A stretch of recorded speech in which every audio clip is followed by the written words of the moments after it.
ஸ்ரீ குருப்யோ நமக. சர்வம் நீ காண்பர் அனைவருக்கும் வணக்கம். ஸ்ரீ மீனாட்சி பஞ்சரத்ன ஸ்தோத்திர பாராயணம் மற்றும் பாராயண பலன்கள் பற்றி இந்த பதிவில் காண்போம். ஸ்ரீ ஆதிசங்கர பகவத் பாதாள் இயற்றிய 5 ரத்தினமான ஸ்லோகங்களை கொண்டதே ஸ்ரீ மீனாட்சி பஞ்சரத்தினம். இதில் மீனாட்சியின் அழகு, கருணை மற்றும் தெய்வீக குணங்கள் பற்றி கூறி, கருணை கடலான மீனாட்சியை நான் எப்போதும் வணங்குகின்றேன் என்பதாக அமைந்துள்ளது. ஸ்ரீ மீனாட்சி பஞ்சரத்தினத்தை செவ்வாய் வெள்ளிக்கிழமைகளிலும் மற்றும் அம்பாளுக்குரிய விசேஷ தினங்களிலும் பாராயணம் செய்வது மிகுந்த பலனை தரும்.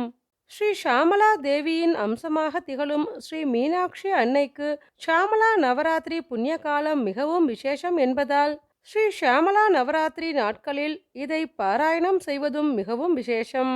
மங்களங்களை அருளக்கூடிய ஸ்ரீ மீனாட்சி பஞ்சரத்தினத்தை நாம் அனைவரும் பாராயணம் செய்து அனைத்து மங்களங்களையும் அடைவோம்.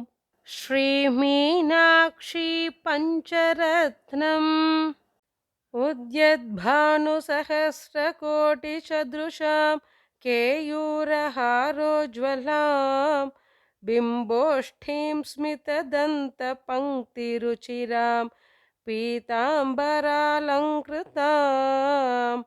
विष्णुब्रह्मसुरेन्द्रसेवितपदां तत्त्वस्वरूपां शिवां मीनाक्षीं प्रणतोऽस्मि सन्ततमहं कारुण्यवारां निधिम्।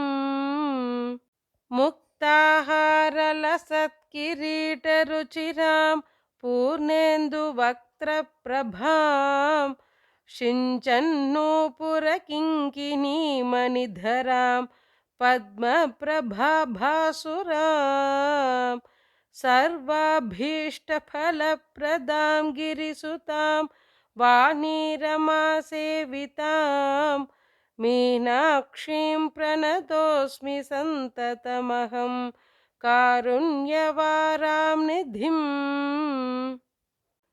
श्रीविद्यां शिववामभागनिलयां ह्रीङ्गारमन्त्रोज्ज्वलां श्रीचक्राङ्कितबिन्दुमध्यवसतिं श्रीमत्सभानायकीं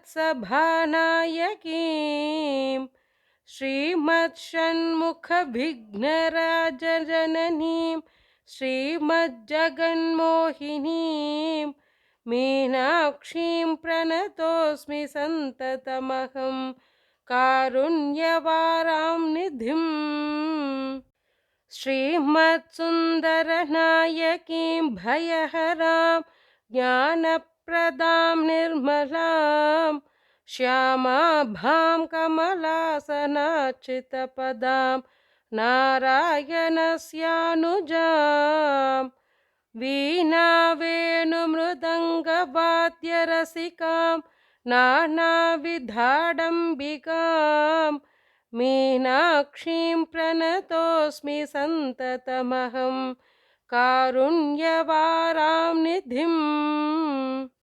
नानायोगिमुनीन्द्रहृन्निवसतीं नानार्थसिद्धिप्रदां नानापुष्पविराजिताङ्घ्रियुगलां नारायणेनार्चितां